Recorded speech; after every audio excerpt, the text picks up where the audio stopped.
समय रैना के India got latent show में स्टैंड अप कॉमेडी के नाम पर हाल ही के एक एपिसोड में सारी हदें पार की गई। अभी तक इस शो में अश्लीलता और गालियां भर भर कर देखने को मिल रही थी, लेकिन अभी हाल ही के एपिसोड में जिसमें बियर बाइसेप्स के रणवीर इलाहाबादी ने एक ऐसी बात कही जिसके बाद रणवीर समेत समय रैना और शो के मेकर्स की मुश्किलें काफी ज्यादा बढ़ चुकी हैं। अब आप ये कहेंगे कि किसी भी शो के लिए ये तो अच्छी बात है कि जितना ज्यादा वो कंट्रोवर्सी में इन्वॉल्व होगा उतना ज्यादा उस शो की टीआरपी बढ़ेगी, उस शो को देखने वाले लोग बढ़ जाएंगे। लेकिन आप ये जानकर हैरान रह जाएंगे कि किस तरह के जोक्स को इंडियन सोसाइटी में नॉर्मलाइज किया जा रहा है। भारत में पिछले कुछ सालों में देखा गया कि कॉमेडी का जो लेवल है वो गिरता ही जा रहा है। कॉमेडी के नाम पर ऑडियंस को जो परोसा जा रहा है वो सिर्फ और सिर्फ भर भर कर गालियां हैं, अश्लीलता है और अब तो हद ही हो गई जहां माँ बाप के बीच के संबंध भी कॉमेडी के लिए यूज किए जा रहे हैं। लेकिन अच्छी बात यह है कि अब सोशल मीडिया पर इसके खिलाफ आवाज उठने लगी है। दरअसल हाल ही के एपिसोड में रणवीर इलाहाबादी और आशीष चंचलानी पहुंचे थे। पिछले कुछ सालों में रणवीर इलाहाबादी ने अपने शो बियर बाइसेप्स के चलते ऑडियंस के बीच में एक सेंसिबल ह्यूमन बीइंग की इमेज को बनाया है। इस इमेज के चलते रणवीर लोगों के बीच खासा पसंद भी किए जाते हैं। लेकिन जिस तरह की बात रणवीर ने शो पर आकर कही वो वाकई सोचने को मजबूर करती है कि आप किस तरह के सोशल इन्फ्लुएंसर्स को फॉलो कर रहे हैं। रणवीर इलाहाबादी ने माता पिता को लेकर अपनी घटिया और फुहड़ सोच की झलक देते हुए एक महिला कंटेस्टेंट से पूछा, अगर आपके पेरेंट्स सेक्स कर रहे हैं तो आप उन्हें देखना पसंद करेंगे या फिर उन्हें ज्वाइन करना। डार्क कॉमेडी के नाम पर आजकल स्टैंड अप कॉमेडियन अपनी ऑडियंस को हंसाने के लिए हर उस बात को बोलना पसंद करते हैं जो एक सेंसिबल इंसान शायद ही सुनना पसंद करे। रणवीर की बात सुनकर लोग तालियां पीटने लगे, पैनल में बैठे जज भी ठाके मारकर हंसने लगे। लेकिन इस शो के बाहर लोगों को उनकी ये बात बहुत बुरी लगी और बुरी लगने वाली है भी।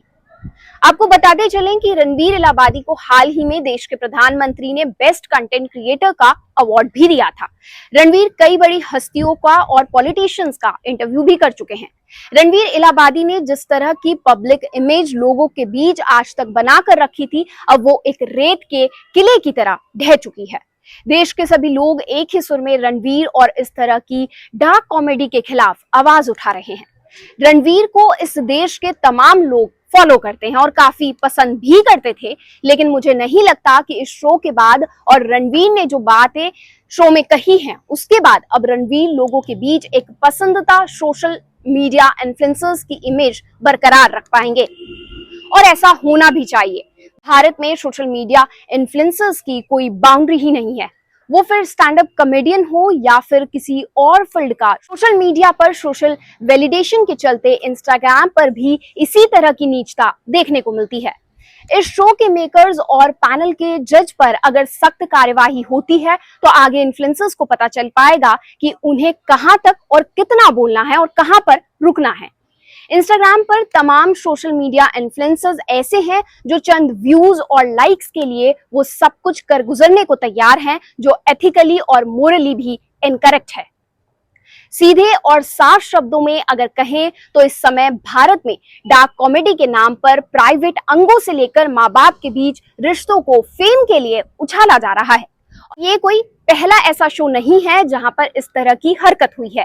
इससे पहले भी कई स्टैंड अप कॉमेडियन इस तरह की घटिया और औची बातें अपने शोज में करते आए हैं। इस शो में जो हुआ उसको लेकर देश की कई बड़ी हस्तियां इसके खिलाफ आवाज उठा रही हैं। उनमें से एक पंजाब सिंगर बी प्राक भी शामिल है। पंजाबी सिंगर बी प्राक रणवीर इलाहाबादी के लिए कहते हैं कि मुझे बियर बाइसेप्स शो में पॉडकास्ट के लिए बुलाया गया है, लेकिन अब मैंने उस शो पर जाना कैंसिल कर दिया है। आगे वो कहते हैं कि कॉमेडी के नाम पर गालियां दी जा रही हैं, गालियां सिखाई जा रही हैं। ये किस तरह की जनरेशन हो गई है जो अपने माता पिता के बीच के संबंधों को कॉमेडी के नाम पर सोसाइटी में उछाल रही है। इसी बीच महाराष्ट्र के मुख्यमंत्री देवेंद्र ने भी कार्यवाही की बात कही है। मुख्यमंत्री देवेंद्र ने शो को लेकर कहा कि मुझे इसकी जानकारी मिली है, हालांकि मैंने उसे अब तक नहीं देखा है। मुझे पता चला कि भद्दे तरीकों से चीजों को चलाया गया जो बिल्कुल गलत है। फ्रीडम ऑफ स्पीच सबके लिए है, लेकिन हमारी फ्रीडम ऑफ स्पीच तब खत्म हो जाती है जब हम किसी और की फ्रीडम में दखल देते हैं। ये ठीक नहीं है।